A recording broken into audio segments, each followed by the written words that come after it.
Hello, everyone. Welcome to episode 46 of the Great Pendragon campaign. I am your host, Eric. Still Eric. Yeah, how are we all doing? It's a new year. It's kind of wild. Feels like I'll the old believe one. it when I see it. Yeah, Show me the evidence. just feels like New Game Plus. Doesn't really feel like a new year. Just feels like Yeah. we're just playing on harder difficulty. Just harder, just more of the same. Yeah, We're in the middle of our winter phase. I mean, it took like 365 sessions or so to get through that 1 year. Can you believe it? Mm. Yeah, That sucked. that sucked. Yeah. There was that real bummer of a disease. Damn roll. As opposed to all those diseases, which are just an absolute hoot. Very, yeah. Just the small ones, the ones are coming. I can't believe how many people failed their justice rolls this year. It's terrible. Wow, it's terrible. It's fucking terrible. Travesty. A lot of misfortune this year. Mm. All right. Other than that, Please, let's escape. yes, let us escape into the realm of Athuriana. I got new art for Gareth that you can see here. The dauntless, grizzled, gray, less of a smirk. Hot Dad Gareth. It's still very, very hot. Definitely a cross between Charles Dance and Jeremy Irons in the best of ways. I've had that fever dream before. Mm-hmm. Hasn't. We've all had a few feast scenes in our day. All right. Yeah, so it's poem for today. Snippet from John P. Reed's Inner Strengths. It's only through mistakes. It's only through mistakes we make we learn where we went wrong. It's only when we're far from home we realize where we belong. So we're gonna be journeying today. And I just can't get over how good my quote from last session was for poor Pruitt about wine ruining it and him just critically fumbling. Sorry. Anyways, I just kept chuckling about that as I was getting everything set up for today. Before we jump in and get ready to go down towards Wessex, Gorthrin, you have a conflict that gets fired in the summer here.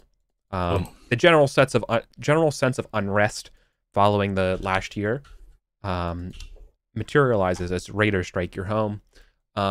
Displaced folks, angry Silchester refugees, some folks around Logris, etc. Other raiders. So you will be considered raided. So we're going to do that. That's just a simple siege roll. Okay. And he gets the value from the what's it called? Correct. I looked at the wrong one, but yes, this rated is the best of three checks. It's siege, valorous, and sword. Siege, valorous, and sword. Yeah. What is siege? Siege defaults to 10. Like it starts at 10. Oh yeah. You wouldn't have siege, would you? Unless it's an inherited one. No, from you Merlin, just get but- the defensive value. You're gonna learn. Okay. You're gonna learn this year. Okay. But you get to check these because we're not going deep into it. So keep that in Sure. mind. So you get to Okay. learn. all right. So it's siege, sword, and valor. Correct. And I believe you have +8, right? It's +8/+5. Is that how that works? For the defense value? No, it's 5. So you have +5 to it. It's 5/3. Okay. Yeah, he's got the ditch palisade combo. So your defensive value is just 5. So you're adding 5 to this roll. So I guess your siege is 5.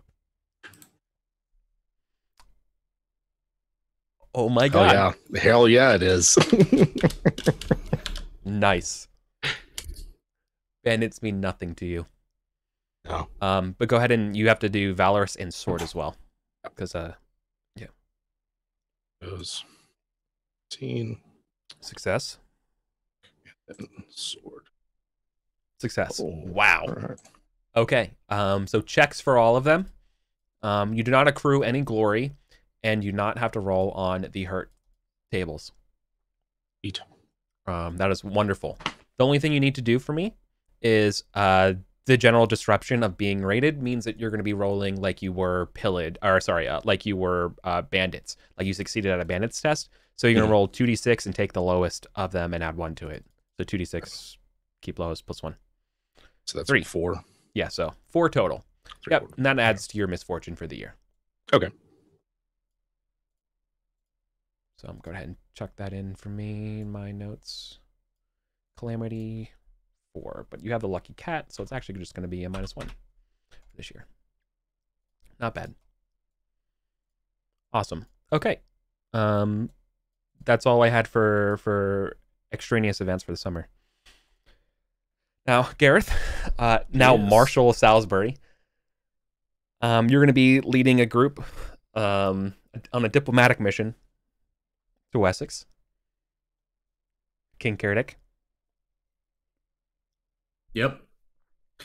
Yep. Is this before or after I made Marshall? It's a good question. I think this is probably going to be more important.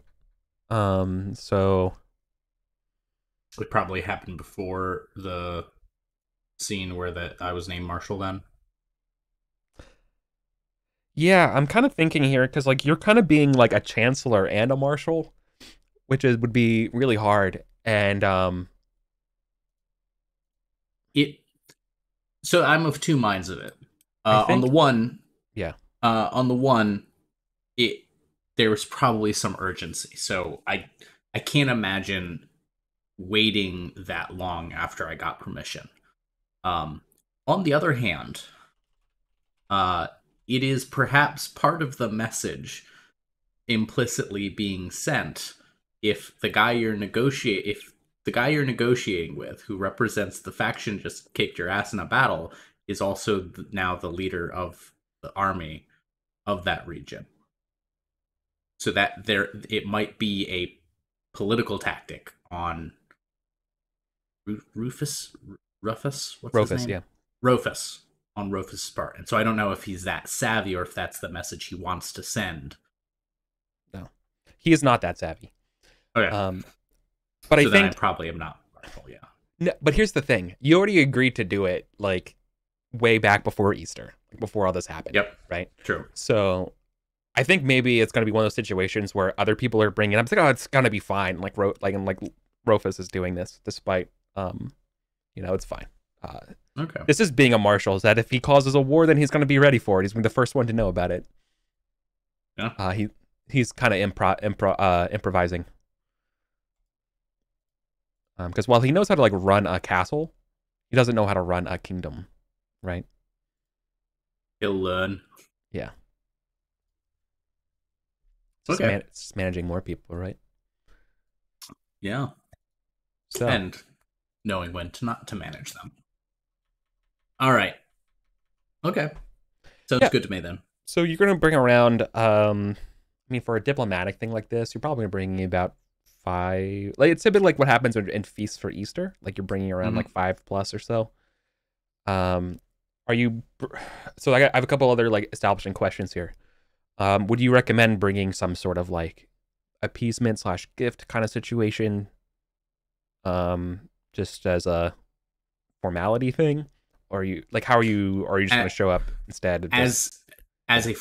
Bringing the traditional gift one brings.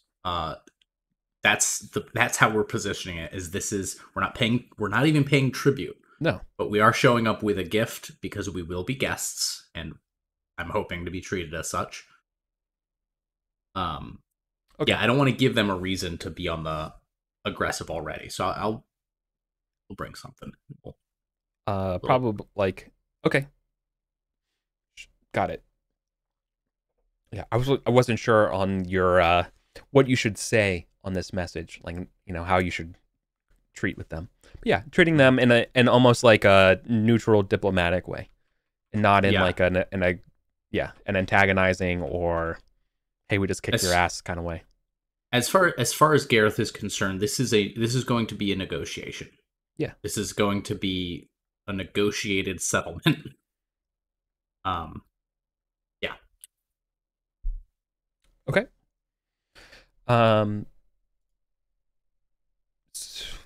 Anybody you need to bring in particular, or like you want to bring on this mission? that we should declare right I now? think, yeah, Gareth would want to bring along Acewin and probably Gorthrin uh, as well as not Bishop Rogers, but a high-ranking member of the church. Like, get them in on it on the ground floor as well. That makes sense. Does that mean Sir Marjorie will be there? Yeah, Okay. Yeah, it would have to be. yeah. Are any of the other Castellans coming? Like, should this be sort of like a proto small council kind of thing all going, or no? No, and not because I want to keep them out of the loop, but because I don't want to stack the group with too many notable figures and give it the impression that we care too much about the outcome of it. Right? We've got to feign some disinterest. It's like, okay, Sure. this is important. We've got important people, but if we start sending the whole small council, they're going to know we're desperate. Yeah, I'm sure it happens that way. But could you make like a courtesy or like an intrigue as like how it's taken by the group back at home? Yeah, sure. Yeah, they understand the delicacies that go into this, and so they're not going to be like disgruntled or anything like that. They're other than just okay, yeah, I guess I don't get to go on this, despite it being important. But they have enough stuff to deal with at home. Sure. Awesome. Yeah. So the retinue travels south. You're going to be traveling probably by boat. Would be the for at least like a couple days. You're probably going down the Avon River towards them. So basically, you'd be riding out to wherever the best junction is for the Avon River, and it'd be fastest just to go by boat or by barge. I'm probably thankful for that less riding on my poor twisted back. Yeah, and it's faster. You all as you travel further south, the ratings and the interscene territories between you all, it gets more and more apparent as the green fields turn more to gray, or fallow, or just being like regrown here and there. Signs from skirmishes from the past. Furthermore, you're seeing where you would kind of expect to see Saxon-style houses and stuff. You see more Kimbric-style houses, although they are speaking slightly different and, looking at you in slightly different ways because as you're entered the lands of the Wessex Saxons, you will be stopped, right, and questioned about your intentions about being a delegation by some border patrolling knights, and they're going to agree to escort you to the castle. Okay. You will be going to so they have the island, right? But you're not actually going to the island. You're going to Circhester. So what's funny here is that this is the city that's sort of the main focus of the Wessex people, I guess. And this is the city where you guys deployed to the continent from. Yeah, so this is the port city. I haven't been here since I was 22. Yes. So it looks largely the same. The sounds of gulls, right? The smell of shit. Mm-hmm. Good city. Good time. Until you are greeted. Right. Yeah. 24. 24. Okay. Yeah. So you're going to be greeted and treated. There's not going to be a feast or anything for this. Mm-hmm. But the pleasantries happen. But the first thing that happens, I would point out here, is that the king does not greet you directly. Instead, his sort of like right hand man, his own sort of seneschal, is going to come here and talk to you all. His name is Rogrid. Before we get into the nitty gritty, mm-hmm. Gareth would have gotten from Rothus the Delta, right? Here I'm leaning on my job a little bit, but what's the ask, and then what's the absolute minimum that we would accept. Oh yeah, what you're negotiating. Yeah, for Yeah, sure. and Yeah, of course. it's Yeah. like, for example, oh, yeah, is no, of course, man. Yeah. You're. like, and I so the assume question is, competency. Yeah, and that you mhm, guys sort of. Yeah, I agree that but anything that yeah, you. Yeah, you're good. yeah, no. So my question is for Rofus: is capitulation on the table? Is like, what is his bottom line of what's the absolute worst outcome he can imagine that he would still accept? Is it like vassalage? Is it uh indemnified tribute? You know, or is this he's giving me the leeway to negotiate? Um. So Rofus largely is going to be okay with. So I'll give it here to you. He wants to avoid war whenever possible, but he wants to avoid anything that delegitimizes him even more so. Got it. Okay. So if it means That, vassalage, but he still like retains power, then like he's open to it. You know that okay. with no role necessary, right? That Okay. largely, as long as he's seen as a legitimate source, and I would say the number two thing, if you could, is that I mean, you don't, he doesn't have any daughters like directly, but like if Mhm. there was a way, like a marriage would be certainly a possibility here. Okay. Cool. Sounds good to me. Uh No, huh. Gareth is situated then. Yeah, so those are like your three things that you know here, right? About what they're Mhm. kind of asking for. But right now the king is snubbing you. The king is apparently busy. So you're in sort of one of like the larger keeps of the city. Sorchester isn't walled. It's too big, except for sort of like this innermost area is kind of like a walled keep. Okay. Okay. hmm so you're invited to greet and be dined, and yeah, I think largely what Rogred wants to know from you all here is they're kind of getting a feel for your all's strength going forward. And number one, I guess the other thing I would point out at this point is that um a lot of their forces are mobilizing, but not necessarily like ready for marching or anything else from here. Right. But they are making. I want to make a point and emphasize that there are fewer people in the fields, as you guys were seeing, and more people being mustered. Mm. Okay. Um, Gareth is going to take the tact that this is to negotiate peace, and he's going to be careful to frame this as not to stop you from attacking us. He wants to make it sound more equitable. We will stop attacking each other and implicitly put us at the same level, regardless of what the reality is. I mean, that makes a lot of sense. The number one thing, okay, sorry, not the number one thing, but I guess another one of the major number things would be, uh, I agree. Perhaps we could put our swords away for just this year, but kind of depends largely on Cornwall, and they're kind of like fishing for your opinions on the King of Cornwall. We have largely left the King of Cornwall to himself, and the Cornwall King has kept from our lands.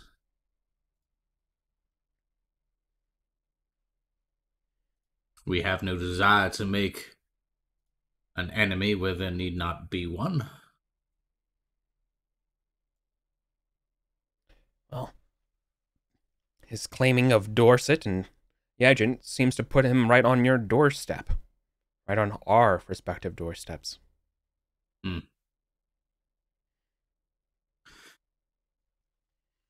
If a union of ambitions was what King Curdrick required, he need not have sent quite so many men.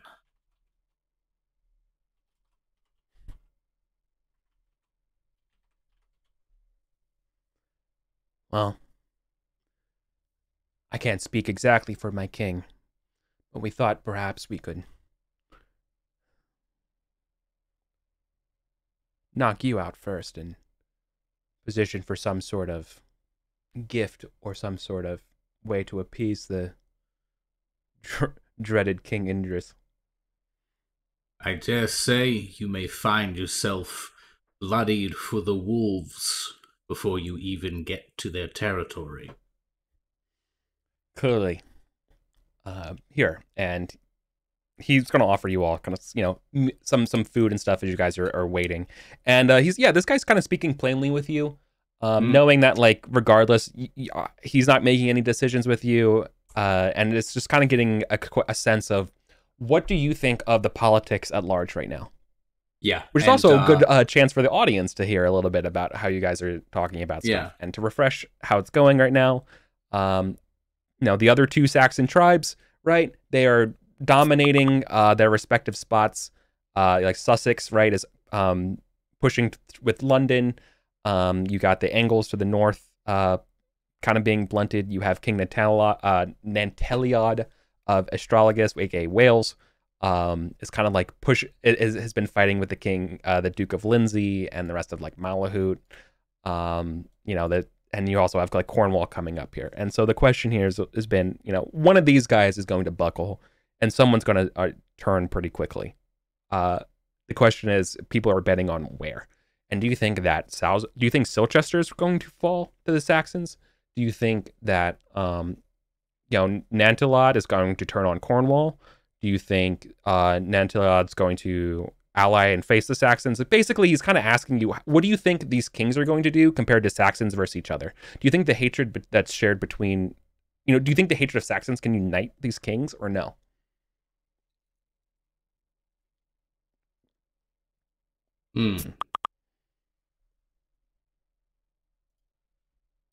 There was a day when was spirit of camaraderie and a belief in a united Logris which united the various counts and earls against the Saxons. Now, I have a mind that these kings would gnaw one another's legs off if it meant that they died to a Saxon blade last. So they fear a Bretwalda more than they love a Pendragon. They fear a Pendragon more than a Bretwalda. They would not see the next king become preeminent, and in that they may fall to some Bretwalda, bit by bit.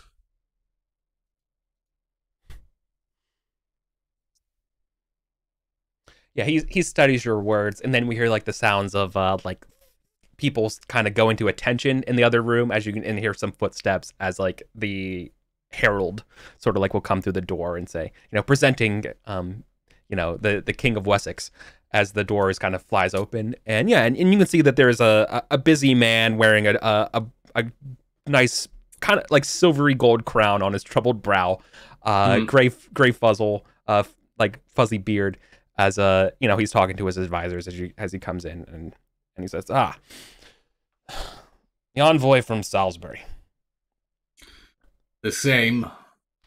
I think I use Gorthrin more or less to get into and out of chairs, like just reflexively just grab at the beef slab next to me to haul myself up. Yeah. I must admit that I'm a little bit disappointed I won't be speaking king to king, but I understand. We have no king. We have an earl. You have an earl. Same thing.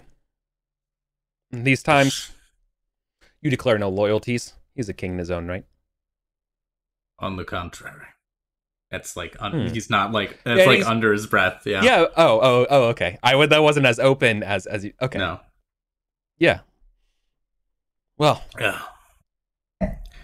We are prepared to indemnify a peace between our counties. Rufus has given me wide discretion to negotiate with you, King.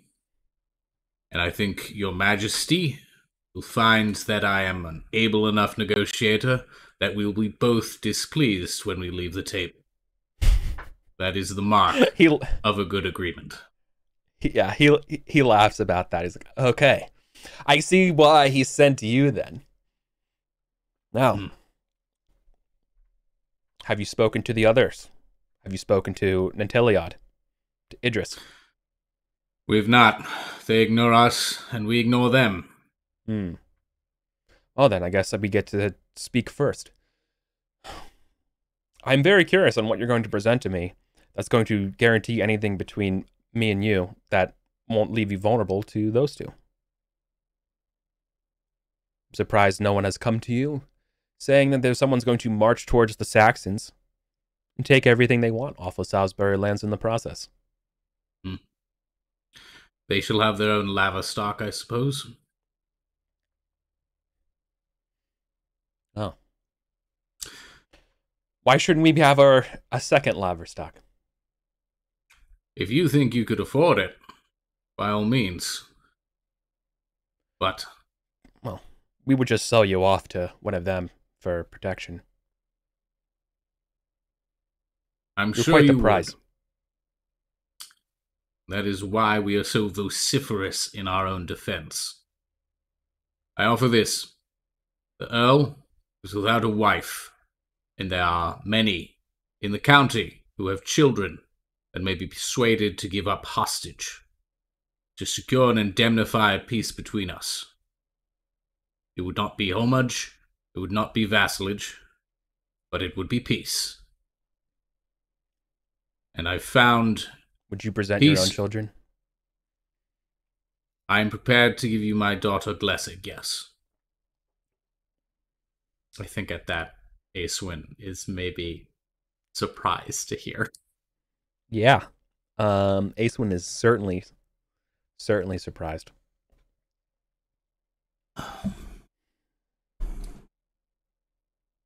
Hmm. And what does it mean between us and Cornwall or Astrologis? We fight side by side? Or do we agree just not to fight between us?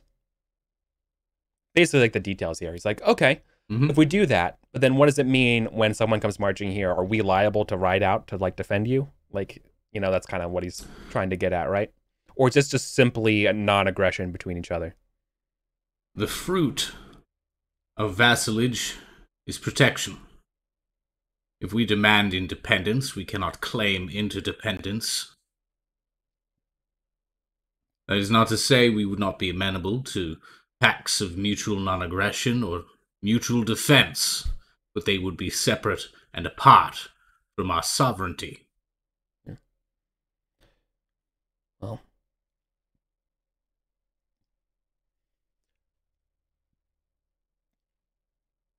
no. I've done a little bit of research, and it doesn't seem that Salisbury has ever really been captured before, subjugated by another. You do love your freedom very much. And, well, I'm glad we're on the same page about when it comes to protecting that freedom. You'll keep your autonomy, just I'll keep ours. I think through some strategic marriages, we will be able to secure some sort of non-aggression. I believe that. And I think he's kind of speaking plainly, because I don't want to do... This is kind of like you already auto-passing your intrigue rolls here, right? Mm. As the way he's kind of talking here. And says, and should Silchester buckle under the Saxons, then it doesn't leave us weak and having to fight against our Saxon kin.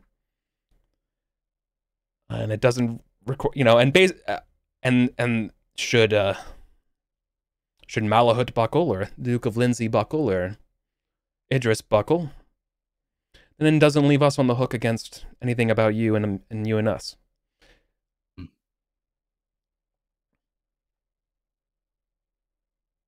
If it be so, then let it be so. I confess, in my growing weariness, I am a simple lizard looking for a warm, flat rock on the chalk of the Gunnet River. These days, what happens in Silchester happens in the far reaches of Logris. Not always as important as what's happening at my manor and at the borders of Salisbury. May we march through Salisbury? You would have to ask. I am.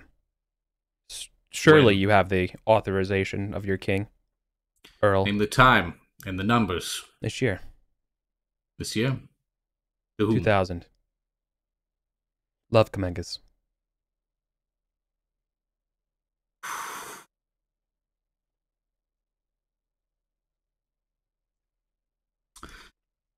We couldn't stop 2000 if we wanted to.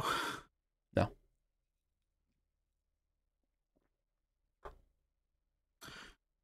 You shall not be opposed by any knight in Salisbury, nor the man-at-arms, nor the peasant levies.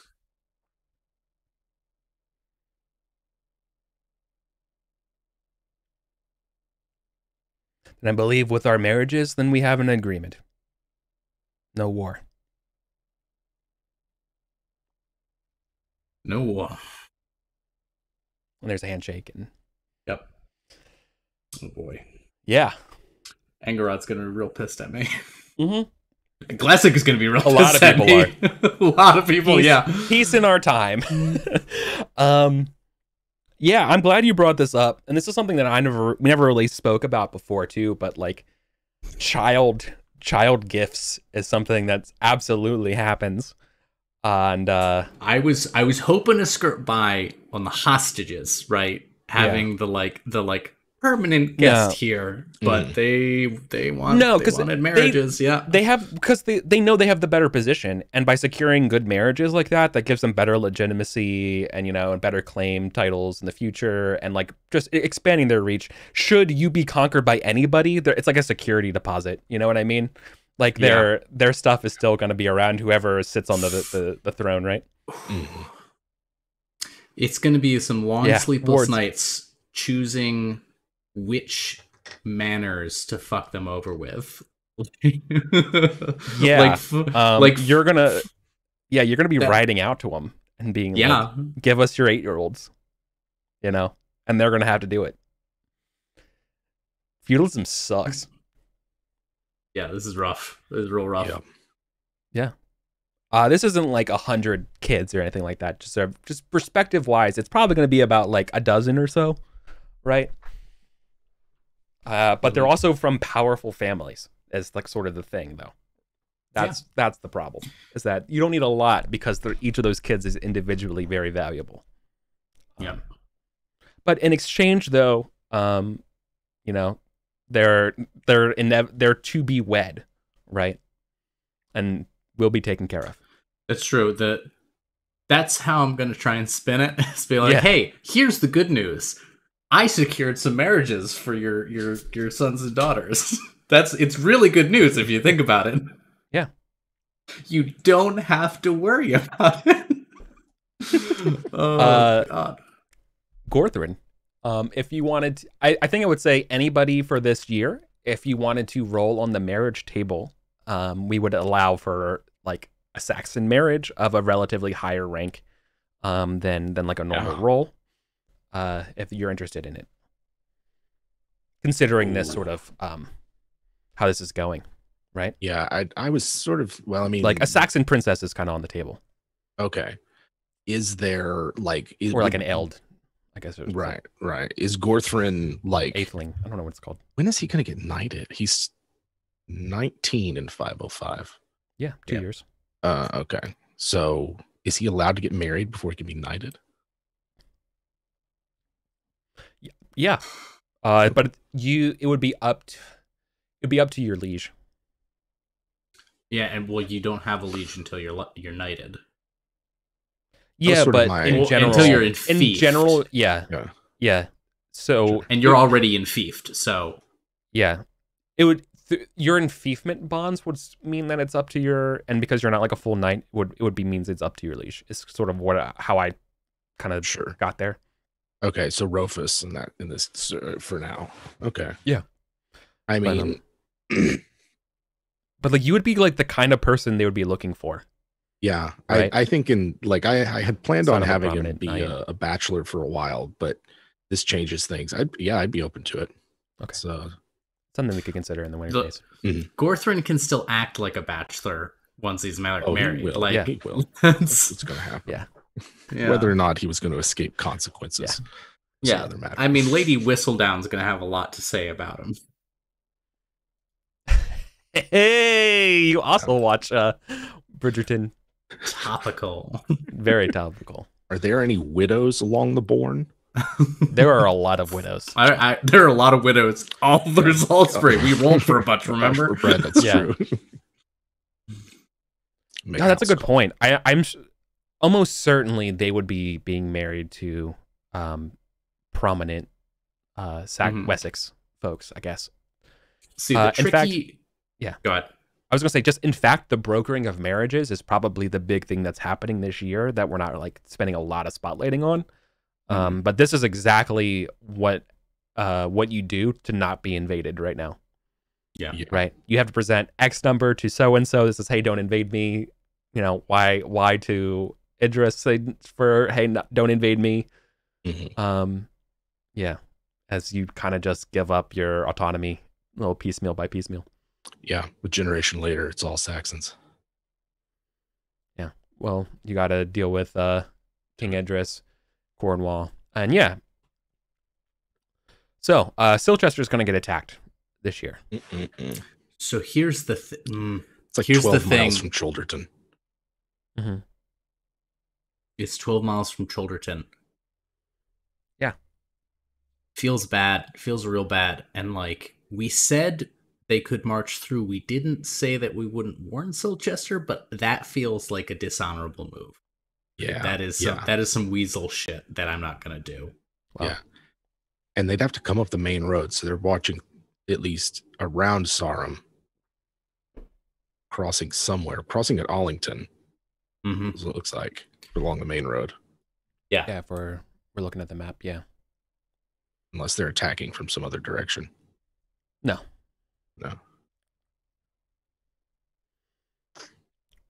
Well, Sucks for Lev Kamagas. sucks for them. Sucks for Sir Blaine's. Yep. Let's see. It's the Anarchy. It is the Anarchy period. I fucking hate this time. Oh, this is awesome. So this wasn't. Yeah. So I don't.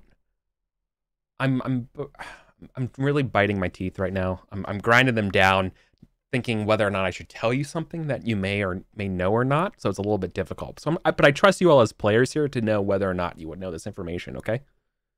Okay. Sure, and how we can ascertain it. Someone would have.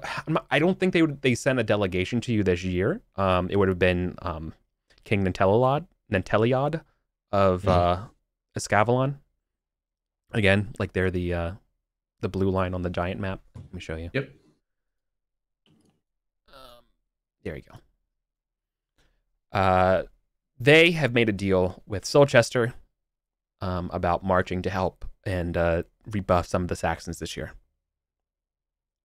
So You don't know the details of the deal, other than they're not going through Salisbury. They're going through Rydachin. Okay. Right? Because you guys secured Rydachin for them, so they don't have to go through Salisbury. Yeah. Cool.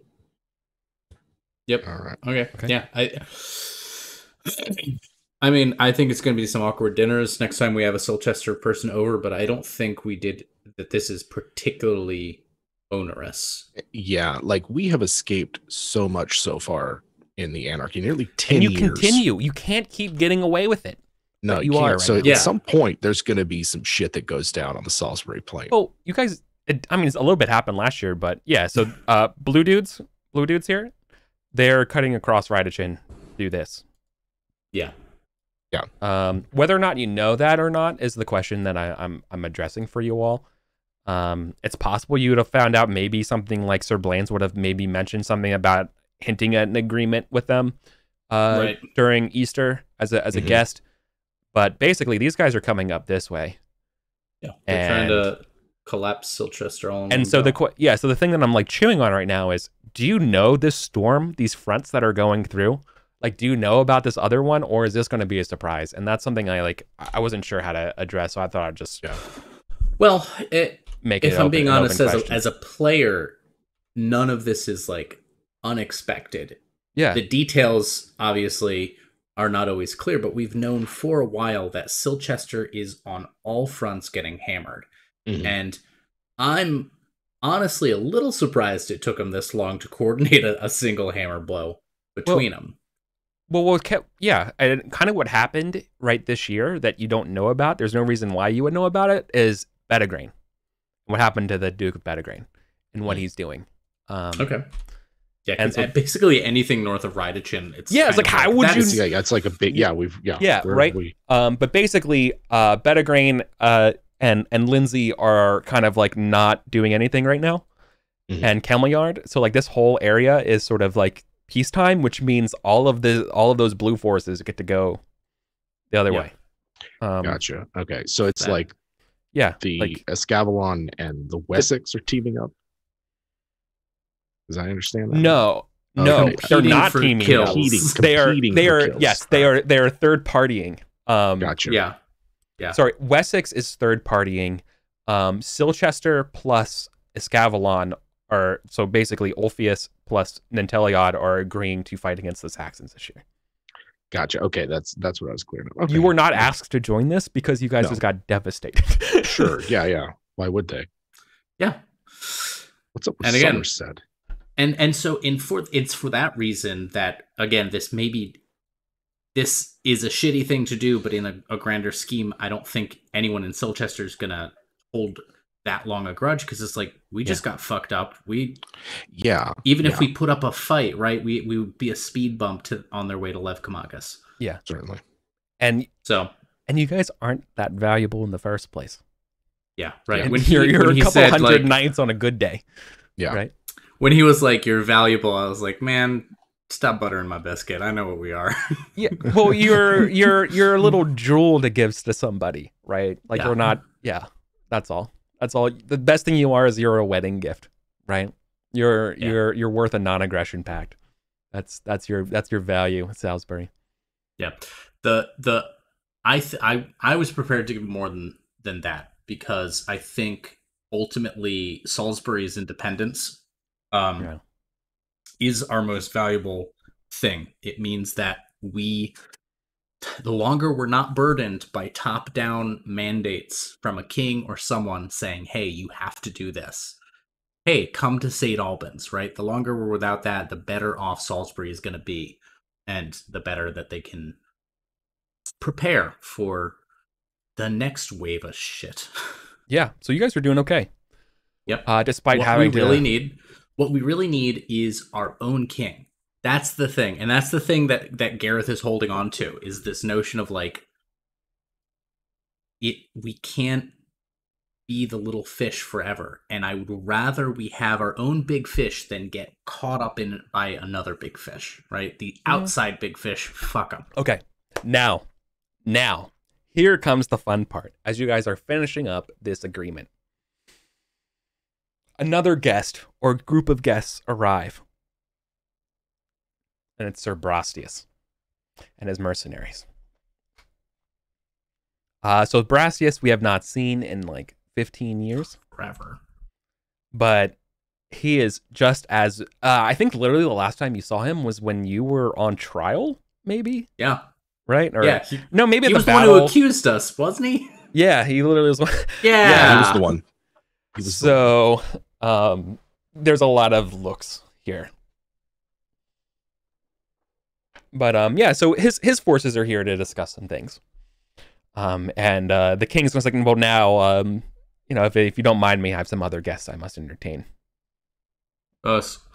And the clerks will draw up the documents. Is there anything you want to have in a very short conversation with Sir Brastius as you guys go by? No. Retinue versus There's just sort of that slow look as each of you are, one's leaving and one's coming in to the hall. No, too old for this shit.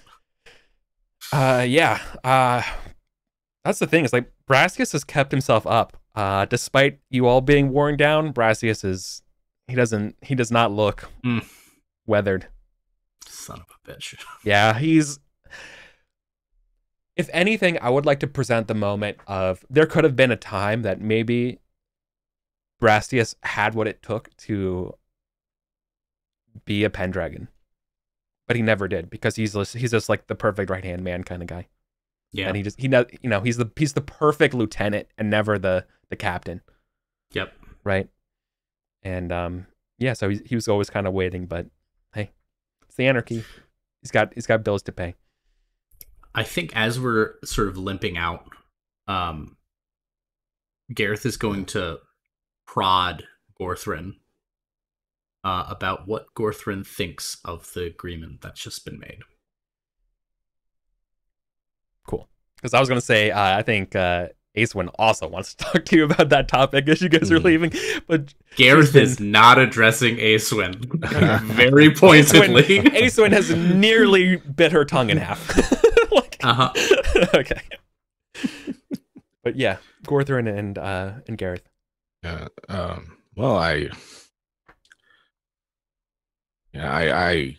mean, this seems so far. Is this really what you guys, what y'all do? Just, anyway. I'm sure it's fine. We'll be able to get our strength back, and the next time they come at us, we'll be able to defeat them. Whatever we need to do to bid our time, I think that's wise. You did very good, Sir Gareth. Very good. Excellent. Thank you for your vote of confidence, Gorthrin. Yes, sir. And what will you think of your Saxon bride? I'm not sure I've considered it that much, honestly. I'm sure if she's,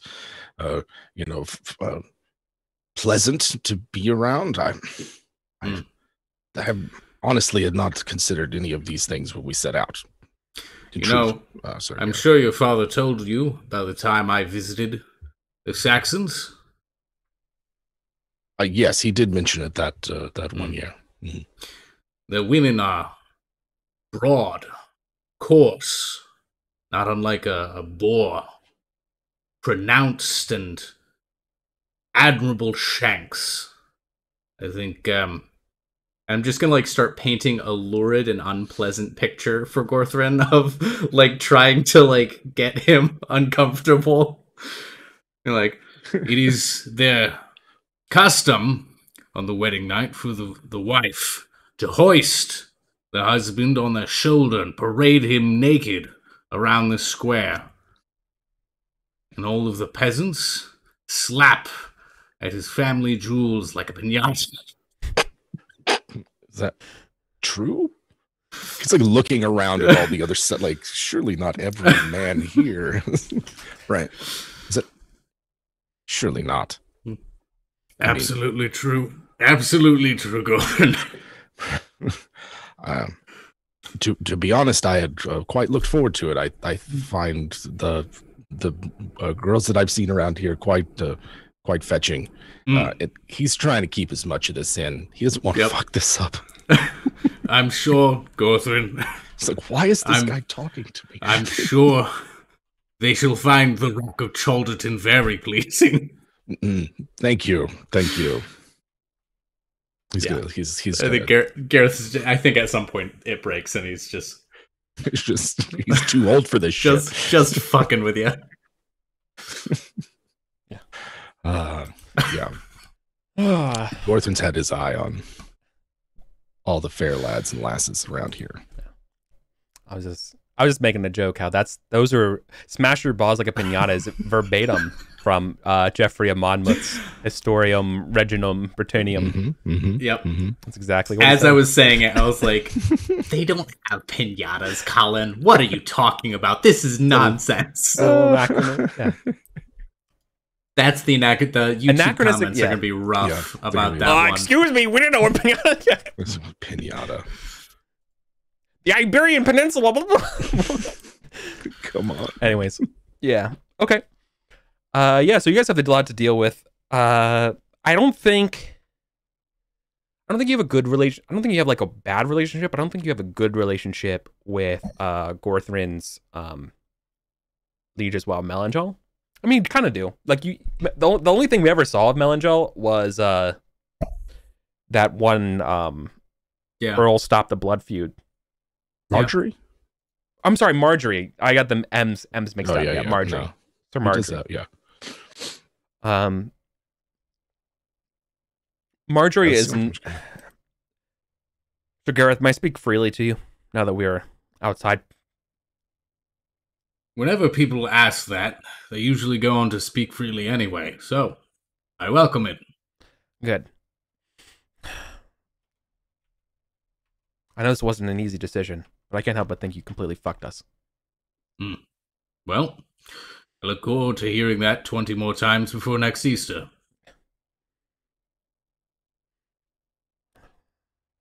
You're the Marshal of Salisbury. You're gonna rock the boat like this? Yes, as the Marshal of Salisbury, I rather think that's my job. I'm not looking out for your family, nor any one family. I'm looking out for Salisbury. Yeah, well, I doubt Sir Clidno. Like Elad, one of Elad's old sons. I don't. AKA Pruitt's character. There's a lot of eligible folks here, and you messing up who's widowed and who's available. I suppose you think I'm quite pleased to pawn my dearest daughter off to the Saxons. You certainly didn't hesitate. No, because it needed to be done, not because it was pleasant to do.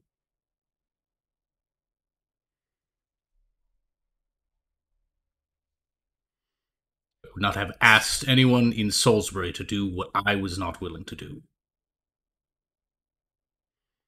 You may count on that for the rest of my days. She stews on that because it's completely true that it's disconcerting the lack of hesitation it takes, but you're also willing to pay that price.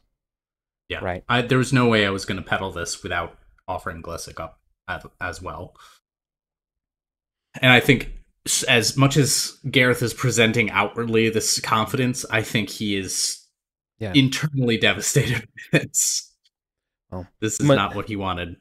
You must think of surely you must think of yourself as selfless.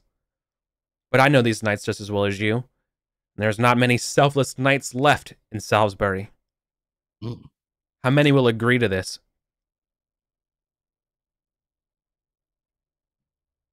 However many it takes. There are not that many selfless knights in Salisbury. And yet we remain. Don't use your fucking words while we're talking. that's a dick move, Gareth. She rides up to the front. Dick move. Finger out. Yeah. Yeah. Good stuff. Okay. So it's as you guys get ready to go back to your barge and go upstream, it's gonna take a little bit longer than going downstream, but you know how it is. It's fine. Yep. This is kind of tense. You're gonna make it back to Salisbury just fine, unless there's any other conversations you want to be had here. Everyone's feeling a little bad. Are you deliberately not talking to your daughter about this? Yes. Okay. Gareth well and truly doesn't know how to broach the subject with Aeswin, and is trying. I mean, if she brings it up directly, he'll talk about it. But he is not bringing it up. He's not explaining himself. He is just fucking up that relationship. Okay. Can you test your love of family for me? Yeah. This isn't like a passion you're gonna go into the woods situation, because I'm asking you to do this as sort of like a. Okay, cool. So she doesn't chuck her helmet at you, but I don't think you're getting away with this without having some sort of conversation. How could you, Dad? How could you? How'd you do it so quickly?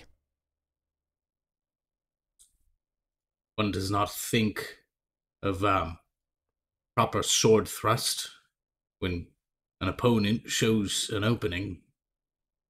And so, I saw an opening. One that I had cast my thought on before, and one that brought me no pleasure.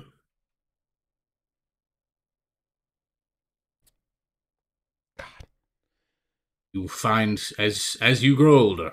Yes, as you grow older, it changes you. You're changed. Something's happened. You're not the dad I grew up with. You're afraid. I am terrified. You treat your fear as wisdom. No.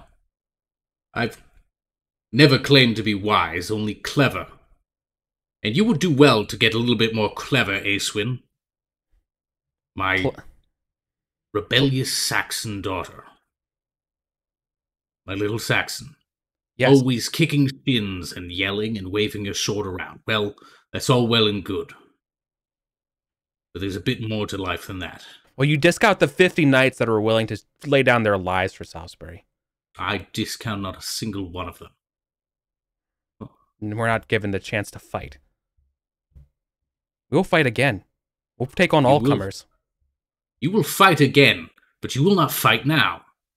Not unless you have to. Other people could, like, voices are being raised. Other people could hear this conversation. Yeah. But you denied us the right to fight. You have no right to fight. We have every right to fight for Salisbury. But no, you just sold us away. Gareth is gonna like hobble your into own her blood, personal space. Yeah, of course. Yeah, like, you can get close. Like I'm sorry, Mysteries and Misfortune. I'm entering the close. Sorry, go ahead. Yep. Yeah. Okay. Yep. And he's going to like grab her hand. Like, this hand is not yours. That sword is not yours. The bone and muscle and blood in your body is not yours. They belong to your liege, to the Earl of Salisbury. And you will fight when he says to fight, and you will die when he needs you to die, not a moment sooner, not if I have anything to say about it.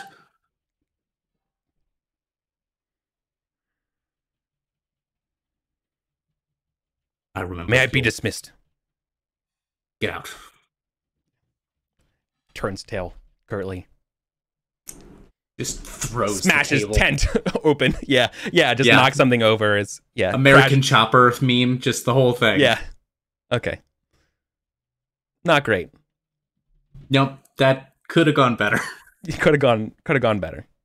But yeah. Oof. But her point stands, right? Yeah. She wants to fight, like, and we're having peace. Mm-hmm. And Gareth is just like, I was you once, fuck. Yeah. So yeah, you take a drink of wine, and you hope that someday soon she'll understand why you had to do what you did. Yep. As all people who have to make tough choices, and explain them to their children have to think. Mm-hmm. One day she'll understand. Okay. Yeah. 049 in chat. The same relationship Gareth had with his dad is forming rapidly. Correct. Everyone tries to fight to not be their parent.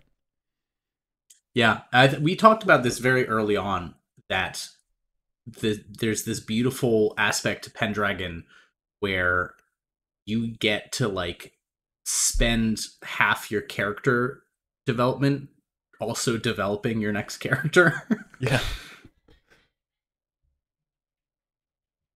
Yeah. It's good stuff. All right. Yeah, Gorthrin. How do you feel about this overall? Are you upset you don't get to fight again? Or yeah, Gorthrin was planning on raiding Wessex this fall. You know, like, let's go fuck them up. You know, they're hurt. I think that, I don't know that it's like I don't know, what's his hatred of Saxons? Because I know that pretty high. Erwin's decreased over his. If I recall, it's 14. Yeah. That's higher than average. Yeah.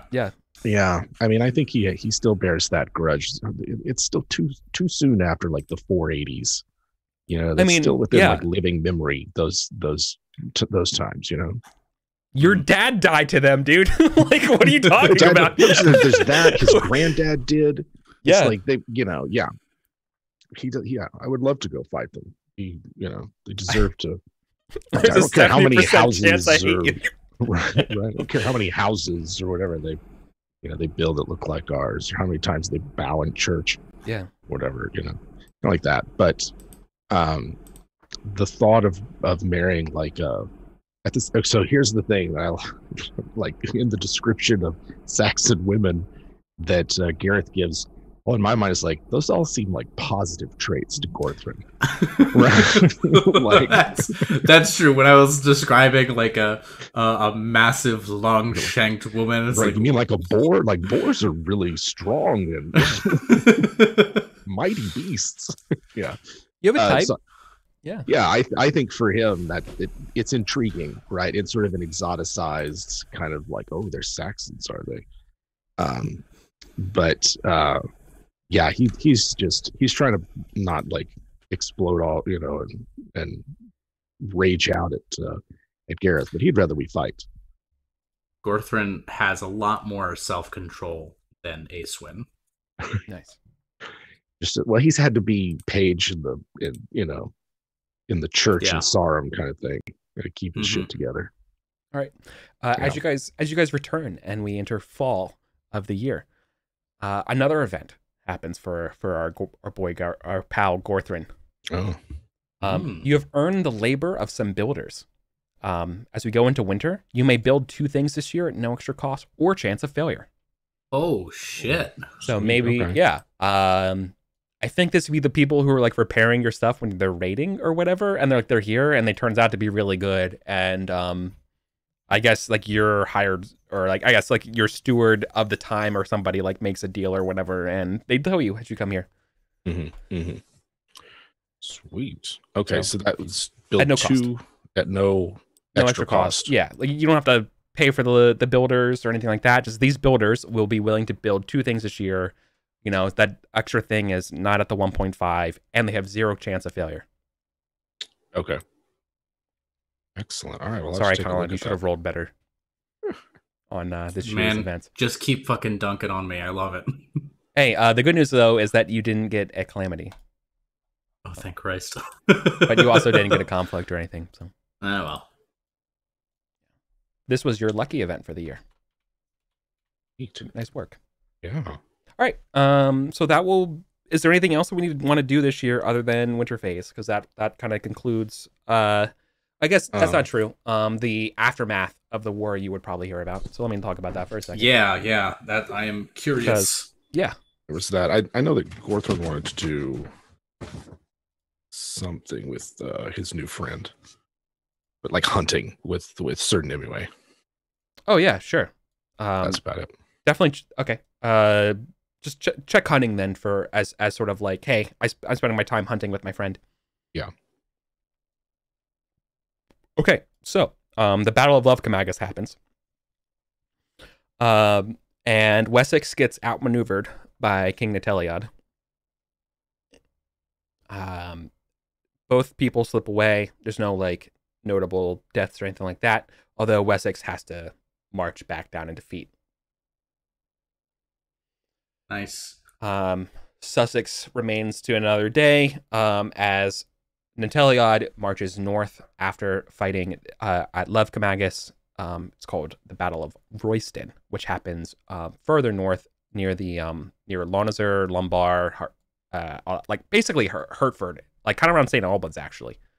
That area again, a lot of big battles here. Oh yeah, I see Royston right there. Yeah. Again, this year's big fights. This was supposed to be sort of like the push to push back the Saxons and the start of changing this sort of weird stalemate. It's just more stalemate and more death. It's indecisive. Well, so people don't feel like this is a good or a bad year. Everyone at Salisbury, hey, there wasn't another war this year, so maybe that's a good year. But you will expect, and you should expect next year, for the court for Easter, you'll be entertaining several foreign dignitaries, considering the results of this year. Yep. I think they're going to want us to be the hinge on which a lot of these conflicts turn. Exactly. Unfortunately. Or maybe fortunately. If we have a year to recover, maybe we can work something out. Gareth is getting good at this weasel bullshit. You have this year, but not much. Yeah. Not much else. Yeah. Not gonna lie. The last most notable point, because I didn't bring it up, but I want to be explicit. London is still controlled by the Saxons, and it's very clear that the rallying cry is to like free London, is sort of like what people want to do, but they can't get to London. They were thinking if you could go up to like the north to St. Albans and kind of push people back, that gives you enough space to kind of siege, but it just didn't really pan out. Right, you But secure north of the river at Hereford. You can follow the river down. That's the war goal. The war goal is saving London. Yikes. Yeah. You still don't know exactly what happened between the Duke of Lindsey, Bedegrain, etc. Mm-hmm. But yeah. But that's the general gist of what's going on. Theoretically, you could volunteer yourselves to fight in these battles if you wanted to. But you'd probably be fighting for the Wessex Saxons, all things considered, which is fine. But I assume you didn't want to. Correct. Right, because effectively they would be marching up, and they'd be like, "Hey, anyone who wants to join, you can." Which, surprisingly, not many people want to join. All right. Ed. Yeah. Get to the Shall we winter? We shall Let's winter. winter. Shall we spreadsheet, my lords? Yes. Awesome. All right. Glory-wise, Winterborn Gunnet starts the deal. Let's go ahead and do our checks. Winter phase. Right. Experience rolls. Everything that's checked. Let's see what we get. Followed by aging. God. Is there no increase? Spreadsheets. No increase there. I think You have to roll those were over. the only. Yeah, I think those are the only ones I had checked. You should check your intrigue. You should test intrigue. I didn't make you test a few intrigue for the discussions with the king. Hey. Intrigue goes up, man. There The you reason go. for that is So needs fucking must. I thought it already was a 16. That's on me. That's why I also wasn't calling for a roll. I should have called for a roll at the time Fair. but I thought you were known for it at this point. That was my bad. No worries. But anyways, yeah, there you go. I'm Now you are now you yeah. I am fucking infamous for it now. Oh, yeah. Yeah, exactly. I'm glad it went up. Seems appropriate here. Yep. Yep, those are the only ones I have, so now I do aging roll. Yeah. Gorthrin, go ahead and test your 8. Nothing. Broadly goes up. Oh yeah, Gareth doesn't. You don't age any.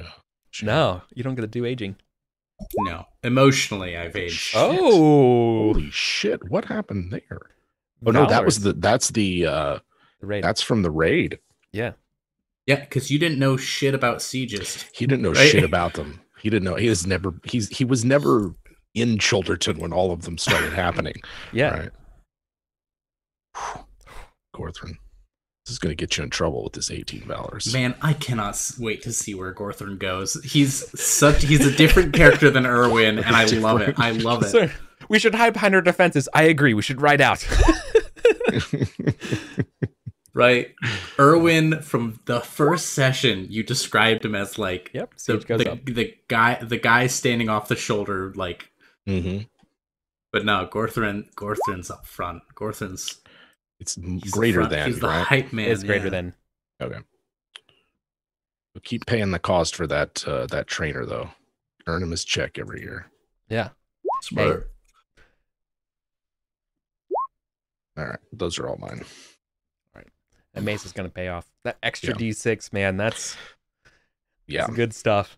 it's gonna be nice. Okay. Household survival. Who the fuck do I have left in my household?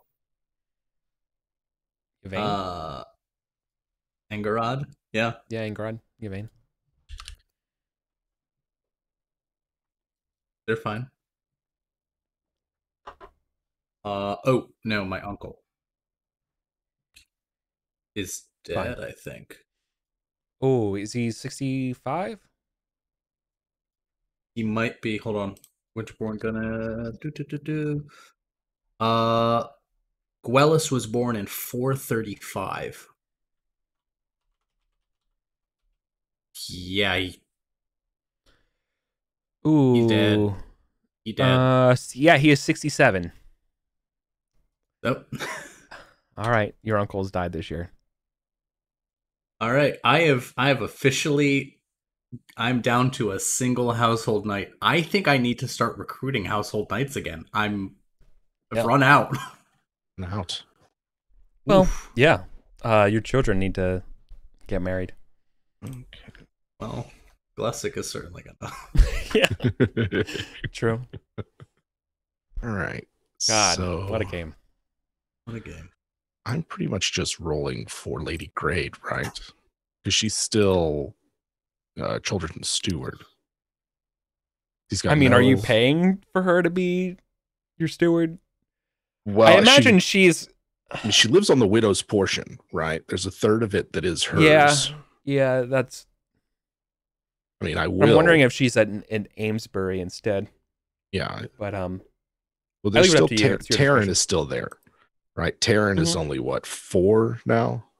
3? Yeah, it's true, and she loves her kids, so she. Yeah. You can see like when Taryn goes off to Sarum here in a few years, I can see her leaving then. But other Yeah, than it's that, true. I've never rolled for Nesta. I could roll for what was his twins' names? Anyone you don't roll for, I roll for, and Yeah. I have really bad luck. So It's more like I just don't have a list for him for whatever reason. What were their names? Oh, no, that's not it. I don't know. I thought they had twins. Oh, Dudug and Yiskarin. His two kids. I'll roll for them. see, Doug is 20 this year. No, these are Oh, that's Gorthrin's twins. Right. They're safe. Okay. Yeah. Sorry, the babies. That's right. Yeah. Dudig is the name of the town crier that you have a rivalry with. Yes, there's He's also 20. that guy. Yeah. Amazing. He does. So, you guys have a rivalry with them. Yeah. Okay. I think that's it for him. I wanted to say there was another, but I can't recall. That's good for me. Yep. All right. Spreadsheet time. Winterborn Gunnet. We're looking at a base misfortune of 17. You had no calamities or conflicts. So let's resolve our peasantry situations. Yeah. So we start with the justice event. Ooh, a convincing farmer versus an unconvincing peddler about the origins of a brawl over an assumed kidnapped brother. Okay. Fantastic. Well, I am actively trying to be just about this. Yeah, well, you'll be testing your justice against whatever I roll here. Fuck me. Well, it doesn't really matter what I roll, do I? Because you fumbled it. Could still fumble. Actually, I crit. so, so you fumbled, my friend. Based on the rules, that's very bad for you. Justice versus 2d20 test for case. On a fumble, you increase hatred by 2. Yep. All right. You botch this. The opposite of King Solomon happens. I will tie you two together and you must live together for a year. I don't know what you do. But it goes real bad for you. I'm very sorry. Increase your hatred by 2. And now do your hatred versus concern. You might have to build another mill. So my concern is 6. my love is 4 and my hatred is 5, so I'm rolling against a 5, I think. It's concern minus hatred. What the fuck is concern? Why is Your love then of what is the peasantry's love. I guess your concern plus love of landlord, like that. Those two things go together, right? yeah Minus hatred. So yeah, 6 plus 4 minus 5. So I'm you're rolling out against- of 5. Yeah. Nope. Not enough. Okay, that's fine. But when you fail, all you're rolling for is a failure is assumed. So you just get a net 0. If you succeed, it's a -5, and if you crit, it's -10 to this year's misfortune. But Gotcha. because of that, you're rolling this out against the base 17 for this year.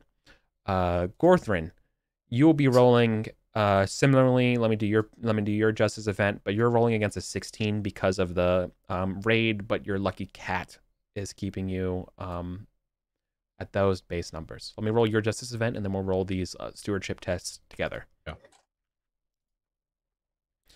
Ooh, an unconvincing peddler versus an unconvincing, attractive, and flirtatious widow. Go with the widow. Okay. I love it. All right. Just going with the widow. Yeah, he just this peddler. The first off, Gorthrin knows all about the peddlers around here. Okay. And how terrible they are and slanderous to the good name of Cholderton. And it's an attractive and flirtatious widow. So, gotcha. So are you foregoing even the test of justice when you say this? Is that what you, or do you want to test that regardless and see how it happens? I don't. Just is not one of my religious virtues, so I'm less concerned about where it lands. Sure. So you're just going to go with the attractive and flirtatious widow. Yeah, I'm looking more at my 16 and lustful than I am at Yeah. whether he wants to be just or arbitrary. Yeah. Mm-hmm. Love it. Yeah, that's incredible. Perfect. Okay. Yeah, of course it was the peddler who started the fire. Of course. Okay.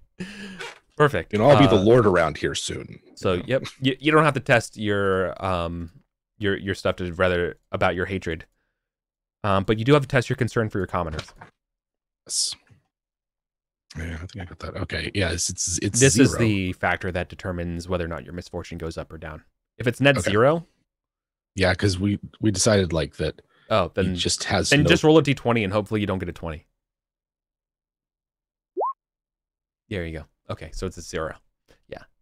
Basically, you just have to test then to see if it's a fumble. Right. The way you're going to raise your love of commoners is by doing things for your commoners. I don't have something that carries over. No, wait, they don't, right? Because you can build buildings that improve the love of your commoners. They love Panera bread. They certainly do. They love their Irwin. Sourdough.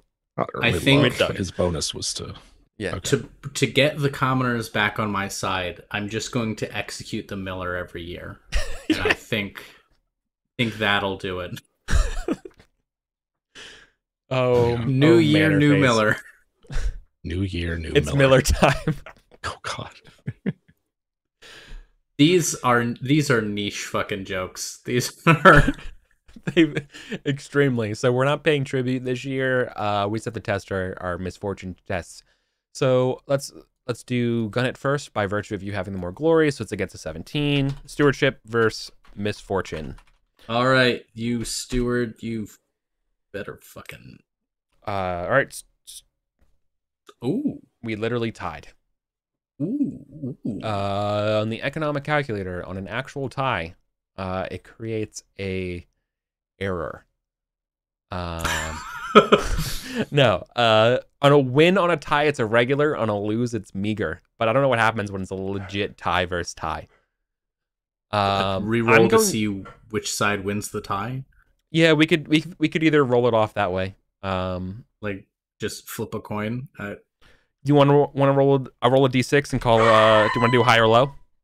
Oh my god. Evens. Should have said high. Lydia. All right. Well, we tried. All right. God, well, we want to talk about what a meager means is that you're living as a poor knight instead of a normal knight. So it's the 4 Libra tax. Yeah. Sorry about my dogs. Bork, bork, bork. My poor puppy Lydia. All right. Do you want to spend the 4 to live as a normal knight? Yeah. Or yeah. Okay. Yeah. I'm not No risking problem. my horses Mhm. or kids, I guess. All right, Shoulderston. Go for you. You're rolling against a 16. I fail. This is what, stewardship? Oh no, this is Yeah, this is your stewardship versus misfortune. stewardship. So Let's do it. I failed, so you're going to be in good shape. I think the worst you can get is poor at this point, and you pass, so you win. Yeah. When I fail and you win, you get a good one, so you can live as a rich knight this year. Oh, sweet. Hell yeah. That is fantastic. So, Well, remember Buy that. an even gaudier codpiece for next Easter. Would you like to Well- live as a rich knight this year, or would you like to live as normal?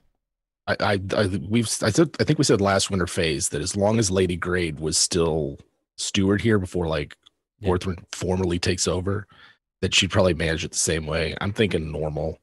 Then you gain $4 dues this year. Okay. That's what you did last year. Yeah. Oh yeah, that's right. So It just, I mean, it's just Yeah. more Just gain $4 discretionary this year. income for the Easter outfit. Impress the ladies.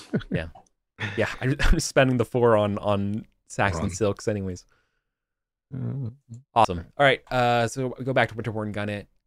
Improvement expenses, you still are spending 3. Improvement income, you don't have an apiary. You're It should be 4 now.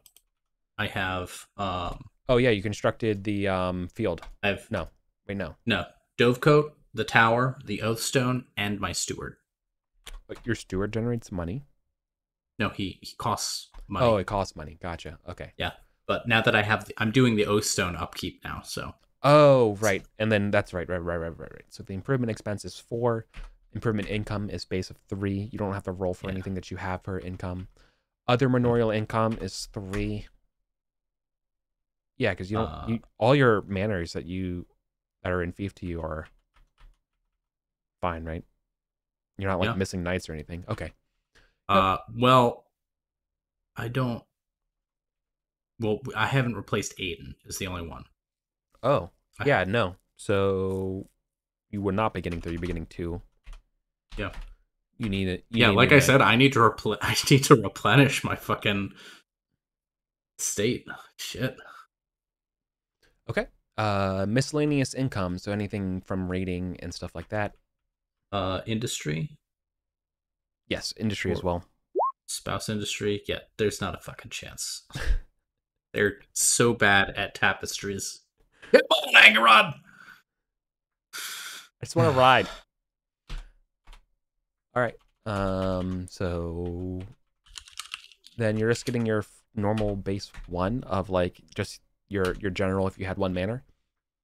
You want to build anything this year? You're looking at a total of. Did you break even this year? No. You got a net total of $2 this year. You're at 27. I would like to finally remake the apiary if I can. If I don't have a project. You have to build. Yeah, you don't have a project. You can just build one. Yeah, I'd love to build an apiary finally. Is that 5? I think it's 5. I think it's 5. Apiary 1 upkeep. Income chat. You get -1 misfortune, energetic, and $1d2. It is the most OP building. Bees. How else are you gonna get that legendary mead? Mhm. All right. I'm gonna flip over then to Cholderton. Gorthrin, improvement expenses is still 3 for you because you didn't build anything last year. Not last year, no. He's got some things. How much does your hermitage upkeeps at 1? Upkeep is like 0.25 for maintenance. This fucking game. Okay, no. All right. It doesn't cost anything to upkeep. All right. Sure, Improvement income. You have an roll my apiary there, D2. right? Yep. Yeah. Roll your D2. Hey, 2. Nice. Other manorial income, 1. Miscellaneous income, 1. You're spending I'm gonna spend. So he's gonna build because I get those builders right. I want to take advantage of those. An orchard costs 10, and if I build it, like I can't build like a sheep herd or a horse herd or anything like that without taking over a field. So he's going to build an orchard, pear orchard. Nice. And then he wants a kennel, 12 dogs, costs 4.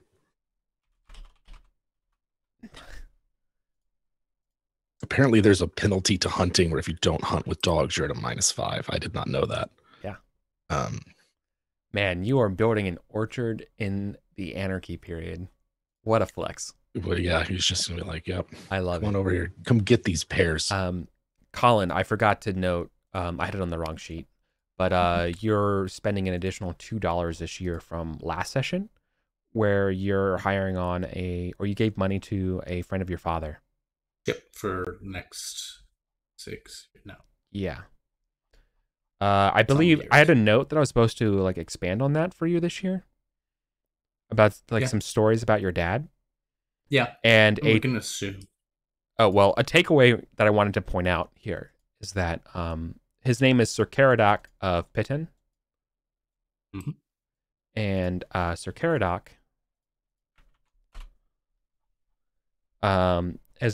mentions that your father doesn't like to talk about it, but he says that he had this, what he called the sight. Oh, I don't like that. Yeah.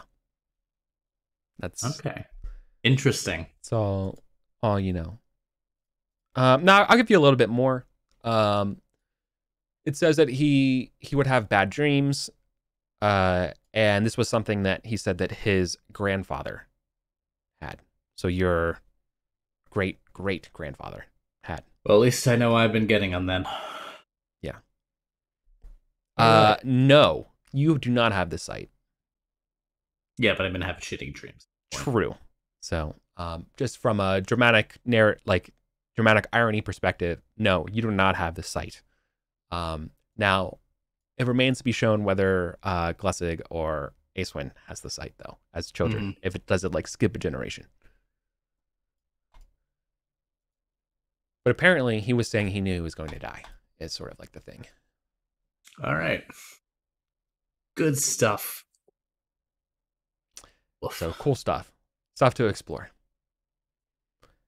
All right, final totals, so you all know. We're looking at Winterborn Gunnet. With the apiary being built, you're down to 20. Technically 20.5. Shoulderton, you're spending your 14. That knocks you down to only 27. Yep. Just a real. Right. Well, I'm gonna have to buy a new charger soon. Yeah, that's true. Thing. Or go rating for one. Well, as soon as they let me off the chain, I will. Yeah. Okay. Yeah, remind me, and push. I assume we weren't rating this year, but if we could have rated this year if you wanted to. I just kind of moved on. I assume we weren't, but that's kind of on you all to decide on whether or not you're rating.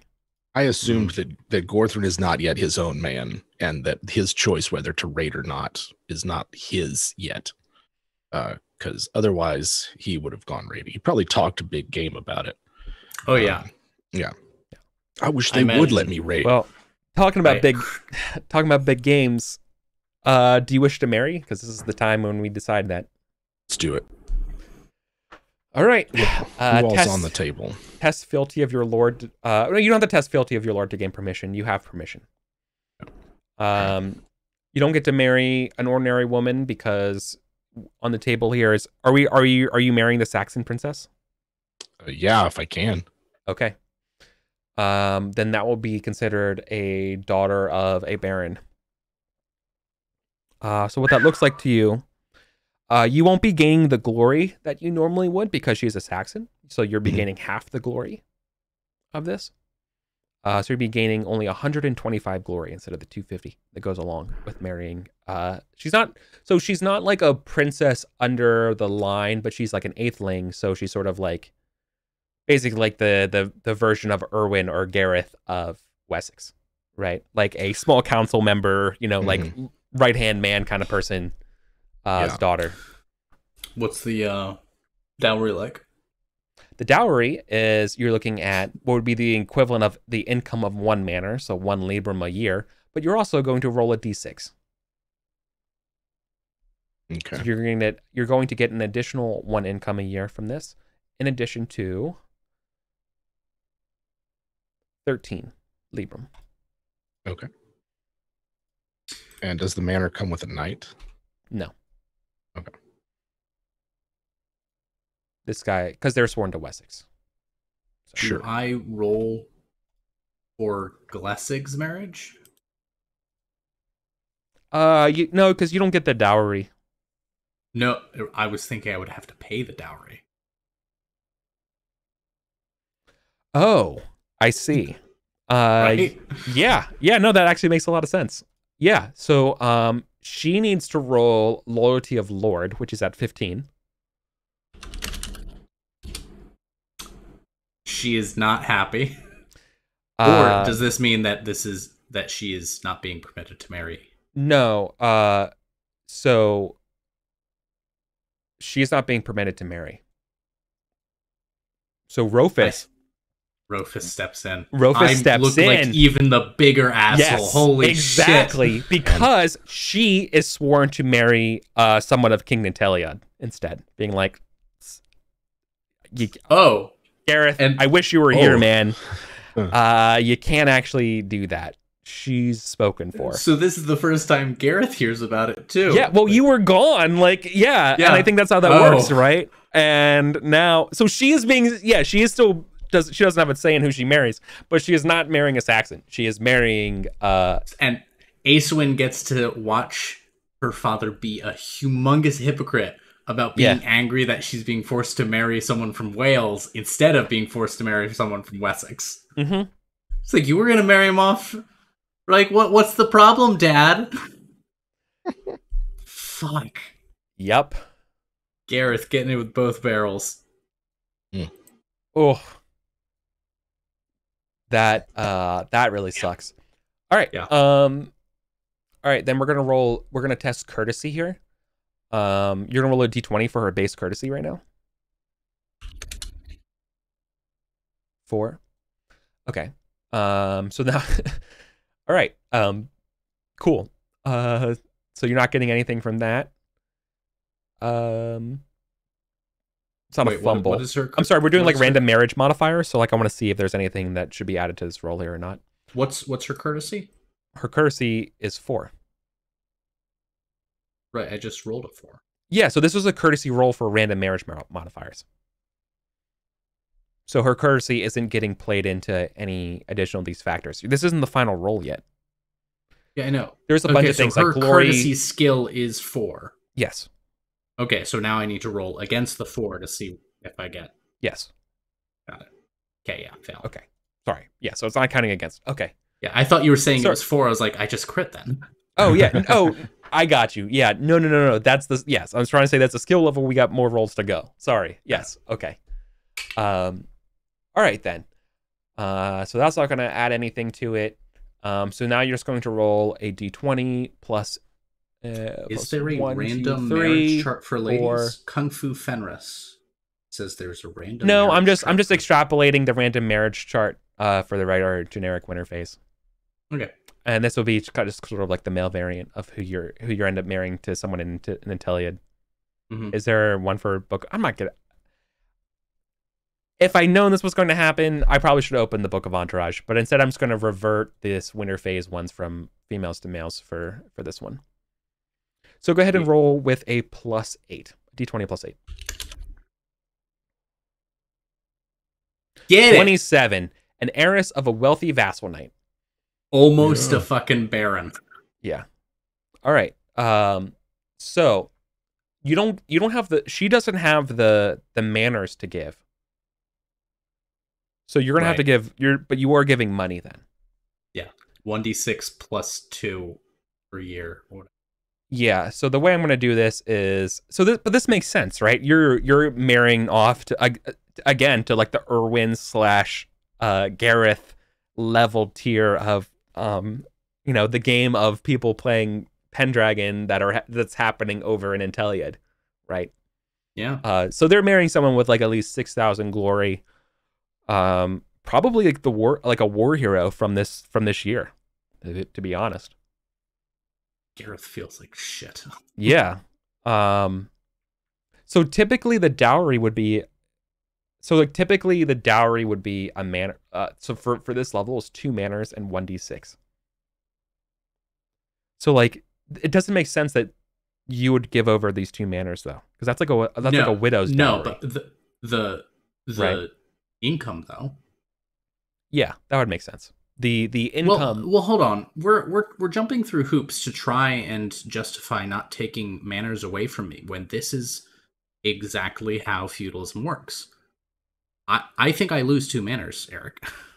These weren't her manor. Like they're my manors. They're but then they're these the manors dowry. go to Intelliad. Yeah. The Welsh now have 2 fucking manors in. Wow. That's why no one wanted daughters. Yeah, that's why unless, everyone. unless you wanted someone else's. Who's getting So who's getting married is this is Garrett's daughter. One of the twins. Acewyn is a knight of Salisbury, and the other one is she's Stewart. set to inherit. Yeah, so Acewyn is watching me give away her inheritance to a Welsh knight. But I guess what I'm saying is that this follows because we lost Gwellis. So we lost Gwellis, we lost Aiden. So I have 2 manors that don't have knights anyway. So I can just give those over and be like, well, that would actually make a lot of sense. Okay. Yeah. All right. So then that's Rufus. Then Rufus gives you that bitter pill, right? Yeah. Being like, and you have to give over some manors. Yep. And all I think Salisbury is like serves you fucking right. Yeah, and I think Earl Rufus goes something to the effect of, well, you weren't here, and we're not getting invaded this year. You had to do what you had to do, and we had to do what we had to do. You're shaping up to be quite an earl. Oh.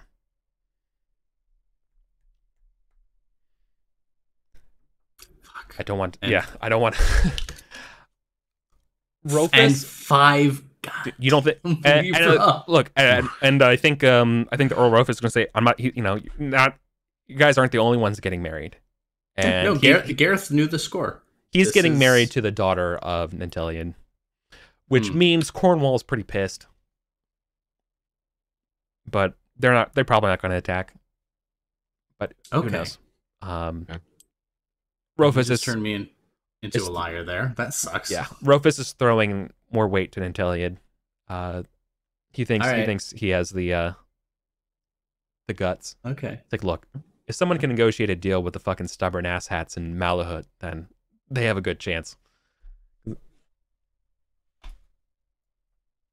This is rough. It is rough. That's a rough one. So I lost Woodford, and I think Ebel is Aiden's, or no, Oddstock is the one. So I've lost Woodford and Oddstock. Okay, I'll make a note of that.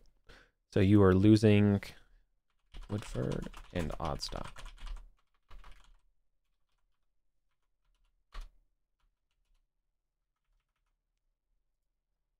Feudalism's weird, man. Yeah. And we're gonna have some Welsh when you knights at Easter next year. How did you even get those manors? Those manors from Elaine, right? Yeah, they were Elaine's. They belonged to the Exeter family. The Exeters who married into the De Winterborn Gunnets. Yeah. And easy come, easy go, I guess. Yep. So that means Escavaloni? Escalavalian? Yeah, so the important Knights part live here? is... Yeah. I'm thinking there are some difficulties, right? Yeah. Because who does the knight owe liege to? Owe homage to? The Earl? Because remember, these manors are held in the Earl's name. Yeah. So okay, so this isn't us losing the manors to the Welsh kingdom. It's that a Welsh knight who couldn't get his fortunes in Wales is now come here and is settling into these manors.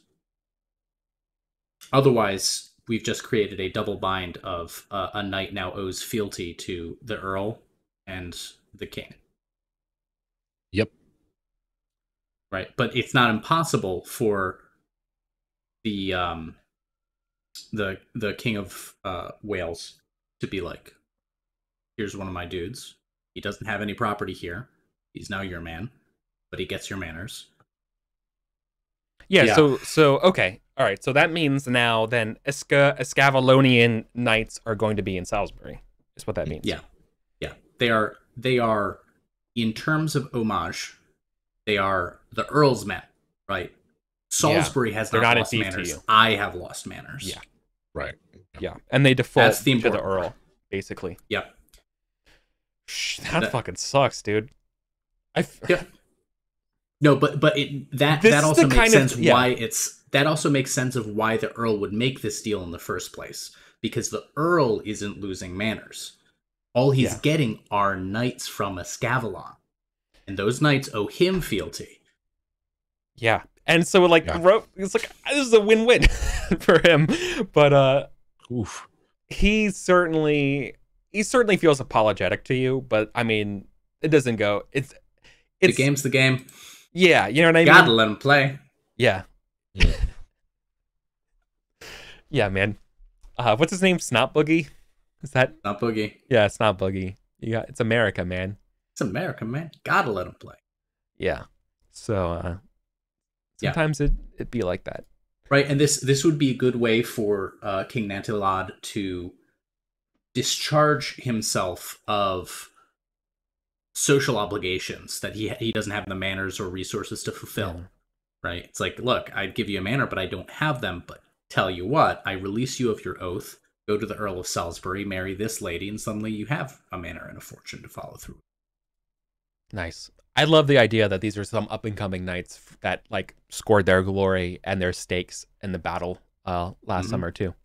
Cool. So we have some people who will be clearly eager to prove themselves for upcoming tournaments and the like. Exactly. Right? Because they'd be culturally Welsh. Yeah. And they'd be having to kind of prove themselves in Cymric culture, and everyone in this is like, okay, you're rich, you have manners, but right, you're wearing your tunic wrong. Yeah. So I want to point out that like at this time period, there's certainly like there's not a surplus of knights, but there's always a undersupply of manners. Right. There's there's always going to be fewer manors that you can grab that can be in fief to you than there are knights.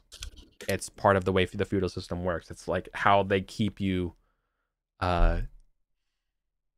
desperate, I guess is probably the best word. Like it's all exploitative. That's why you're a bachelor knight. Like you literally cannot be married until the Lord tells you can. You can't have a manor until it works out and they give you one of them. And if they give out too many manors, then all of a sudden they get poorer and they realize, well, what do we need this lord, someone else? I should be a lord. And then all of a sudden things get broken again. Feudalism sucks, but that's how it sucks. Goes. So questions about this Saxon princess, and we don't have to get too deep, but I'm looking here on the table. Is this like the 28 plus result? Or are we looking at something else? Yeah, no, 28 plus for sure. Okay, so the manor. So I had 10 to that D6 roll then. Yeah, I said 13. Okay, I must not have. Oh, sorry. Right. Yeah, okay. You exactly. And then have so it'd be one. But you got 125 glory instead of the 250 because it's Wessex and not you, and not like Solgister is how I'm doing it. Sure. You have questions about sort of the arrangement of it, where it is, what it is, but we can cover that later. Oh, I mean, it's very much like a convoy of folks like show up, right? And it's sort of like an exchangement. And I think, will it happen? It probably happens over winter. I'm sure these things take a long time, like because this was agreed to in late summer. Yeah, the whole process. I'm sure it has to go through. Yeah, and they also had to go fight a battle. They fought a battle, they got their ass kicked, they come back. Yeah. Yeah, so this kind of we're interpolating that this will happen winter into like spring or so, and we're just gonna say it happens this year. Okay, that's Okay. Anyways, do you want to do Sweet. childbirth? let's see. I don't think Glessic is fucking. I think she's way too angry. Yeah, I don't. Not this year. If this is sort of straddling the two, now, yeah, I don't You go think next so. year. Okay. Yeah, we'll do next year. All right. Works for me. No, we can also get the names and stuff. Yeah. I need to expand my giant fucking Google drawing of the family tree. Yeah. All right then. Household member improvement. We're not doing family events because I roll that stuff on the side. And then training and practice and glory. Okay. Age. Squire is now 18. 3 more years to a new one. Let's see. Churning through. I loved churning through squires. I think that's such a cool part of this game. Yeah. Being teachers.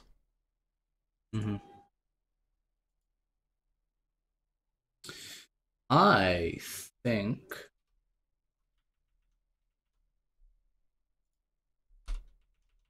What's up? Ooh. Yeah, I'm gonna keep boosting just. I think that's really where Gareth's head is. He's trying to fix this broken world around him. It's not working, but like philosophically, that's what's driving him. So my just is now 15. I'm gonna ask you a very nuanced question when you say that. Are you trying to fix it, or are you trying to mend it? Are you trying to like improve the world, or trying to just like patch it? Does that make sense? The way Gareth sees it, like reform versus the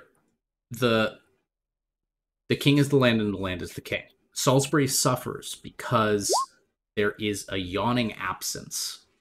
The wellspring from which justice is supposed to come is the king, divinely appointed, right? Vested with that theological grandeur. And he believes that until we find that king, right, we have to have the little moments of kingship. We have to find the Lord's justice wherever we can. But he is definitely holding out for the better. He saw Uther wasn't the king. Uther was a bad king. But we need a good king. You need a king. Yeah. We need a king, but like that, as I think you've seen, it's not any king will do. It's not Welsh kings. It's not Saxon kings. It needs to be a king of Logres. So. Yeah.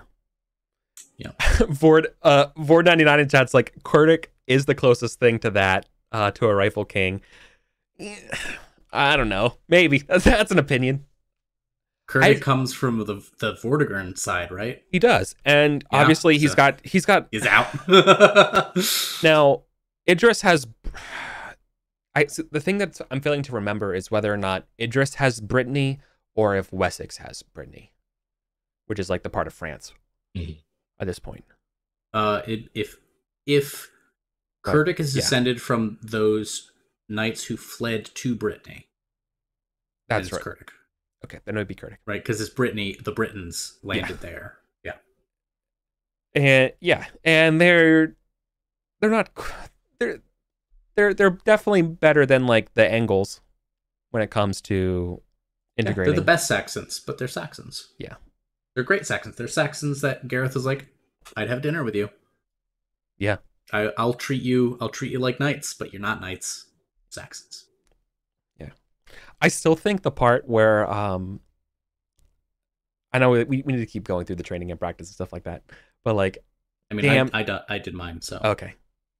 Jim, are we Oh yeah, I'm just was adjusting things. Yeah, Okay. my household members, none of them improved, and I raised my strength by 1, bringing it to 15, gives me a cool 66 sword damage. Holy shit, dude. That's My 70. plan is to raise. My plan is That's to raise his 76 attributes. mace. Oh my That's god. the mace. My plan is to raise attributes until Oh my he's 30, God. and Yeah. then focus on the other stuff. Ah, 'Cause dude, everyone's second character. It's like your I second don't see how DD character. You know what right? I mean? Yeah, it's like, oh, now I know what I'm doing. Yeah. Oh my god. Yeah, Hive Indicator. Yeah, 8 with a 2-handed mace when they're around. Yeah, dude, this is nuts. Yeah. That's literally charge damage. It really is. He hits as hard Yeah. as a horse. Oh, yeah. That's You so hit good. harder than a horse. A horse is Harder than a horse. 5d6. Yeah. Yeah, it's gonna be fun. We'll see. That is so cool. But Yeah. I'm sure Alright. he's gonna just eat it. Yeah. The hubris of it all.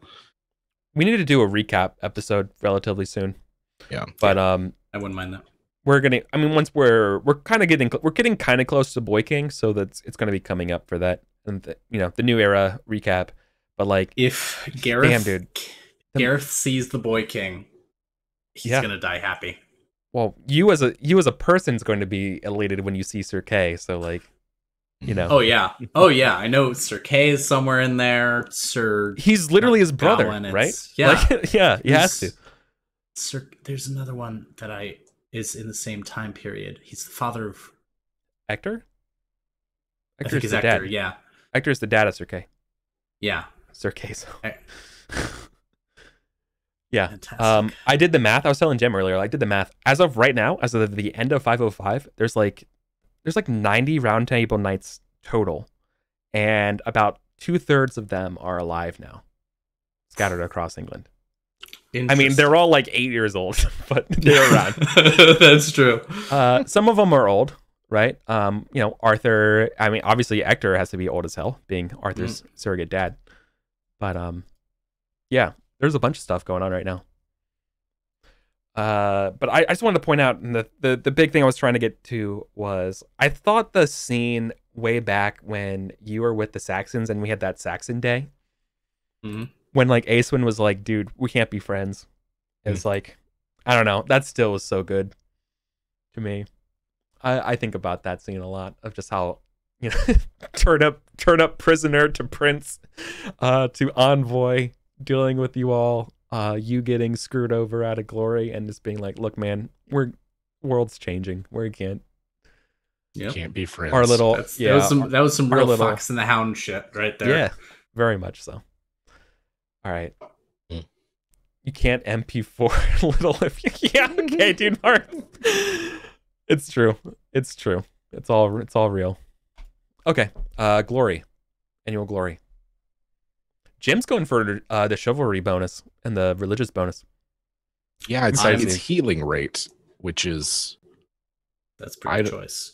Yeah, I'm not sure how I'm not sure I've ever don't really know how healing rate works. It's like on Sundays or something. Yeah. You heal that much every Sunday at noon, exactly at noon, you get your hit points back.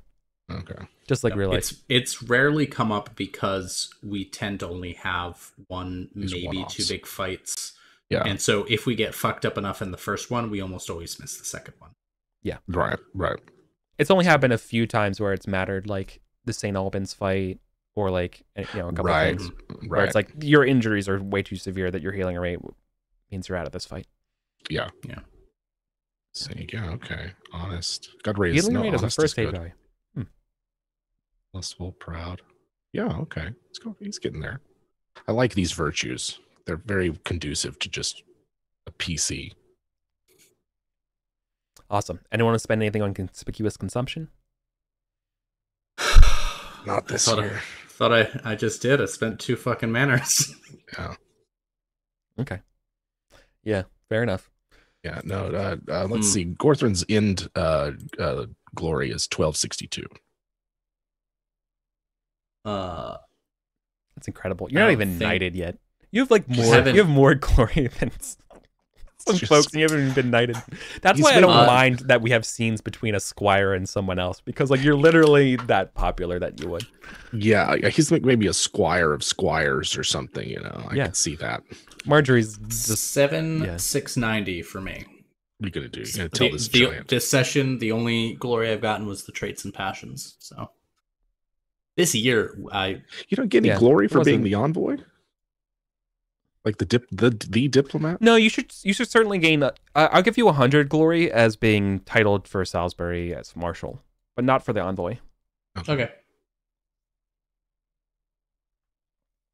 But you have an office now. And when you change characters, keep that in mind. When you have an office, your new PC will gain a tertiary benefit from that.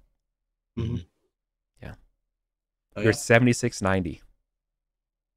7790 now. 7790.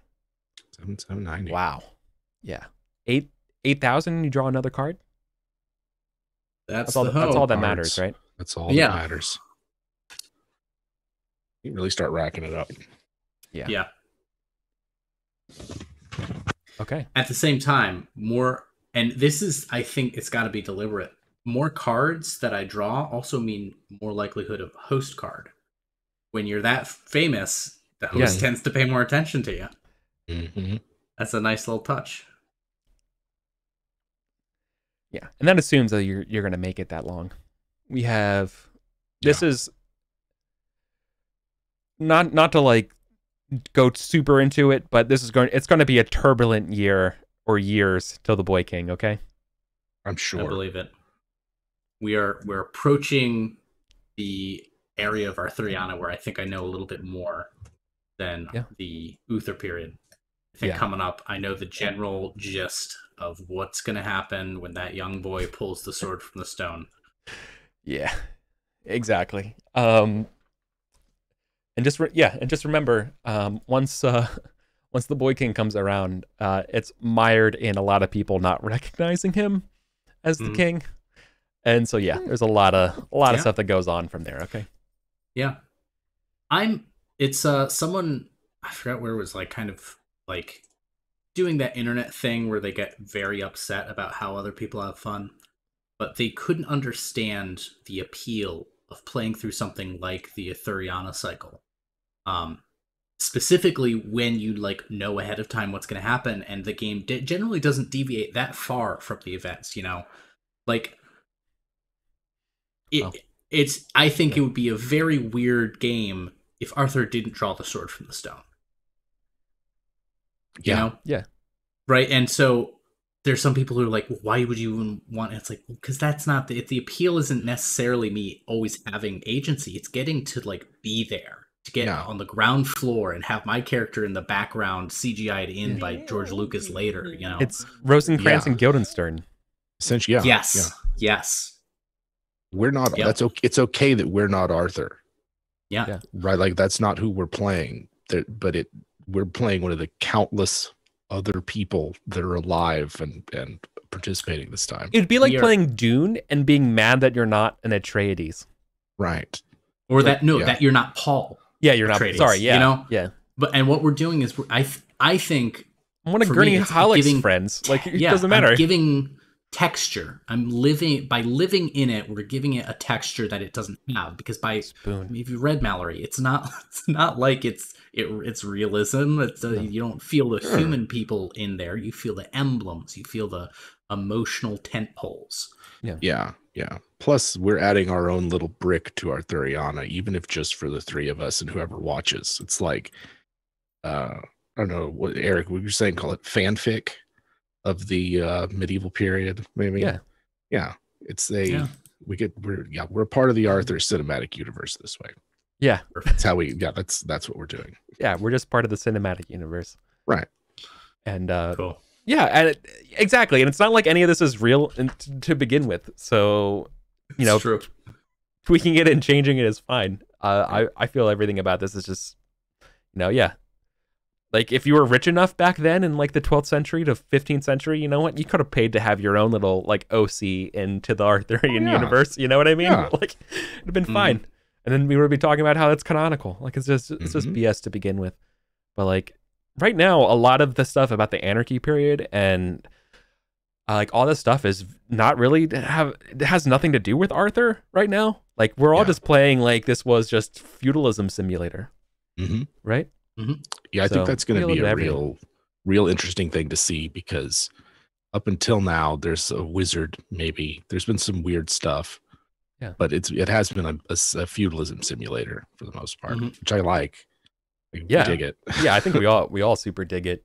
But yeah, it's about to get I don't want to say upgraded, because I feel like that denigrates where we're at right now. But It's a heightened reality. yeah, it's a heightened reality. Okay. Sweet. Cool. All right, Very y'all. cool. Thanks y'all so much for tuning in today. I know so many of you stay up super, super late across the pond.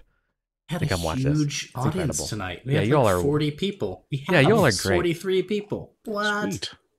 I can't express it enough how awesome it is that you all come out here and hang out and watch us every night. It's super great. Very cool. Yeah. All right, everybody. Thank you so much for hanging out. Colin, any announcements? Nope. You can find my weird shit on itch at the link I'm dropping in chat, the phantomrollbooth.itch.io. I have a game about Brian Blessed on there. It's terrible. You should pay me for it. What about the Neon Beast and where it feeds? Man, I've been saying I'm gonna finish that for literally months. I don't know if it's real anymore. I didn't mean to put you on the spot there then. No, it's close to being real. It's layout. It fucking sucks. I don't know how to do it, and I'm just not doing it right now. Yeah. Like, the game's like basically finished, but I'm not throwing out like another Google Doc PDF like that. I'm trying to do layout. I hate it.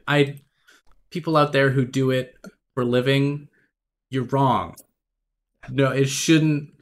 Nothing should look good because it sucks to make it look good. So How much dare fun. you? How very dare they? What's the name of the thing that latex? Like what people use college assignments for, they use for editing, is what I've seen. It's like, Jesus, dude. You know what I'm doing? Google What? Slides, because it lets Nice. you do each one as a PDF. My partner gave me that trick, right? You can export as a PDF, but you can manipulate each one as its own like page. Oh, Yeah. brilliant. I mean, it's brilliant, but again, I'm doing layout in fucking Google Slides. Yeah. So you're on your own. Yeah. Jim, Yep. anything for us? Nah. Yeah. Not really. I'm, of course, Jim of WebDM, co-host and creative director. You can find us all over the place. WebDM on YouTube, Twitch, Patreon, bunch of stuff. Yeah, you'll find us. It's fine. Yeah. No announcements though. Awesome. Okay. Then my announcements. We're gonna be here next week, I think. So that's good. For 506 this weekend will be my prep. So I'm gonna do all the prep for the stuff. I will be statting out, for example, Gorthrin's wife, making the art for them, and a bunch of more art. So that'll be probably Sunday morning or so, Pacific time. And then also, I want to shout out Kung Fu Fenris for hanging out today.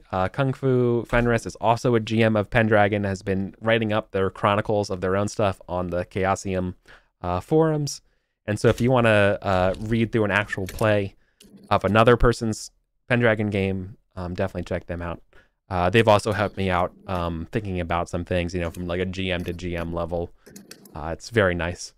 So definitely check them out if you want to read another chronicle of the Pendragon campaign.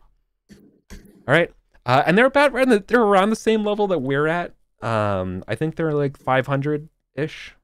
I know they're certainly in the Anarchy, 50, 502, 503 now. But anyways, yeah. So so there's some more fun if you are still perpetually awake and you want to read something more Pendragon related. But with that, we're gonna get out of here. Thank you all so much for your time. See you all next week.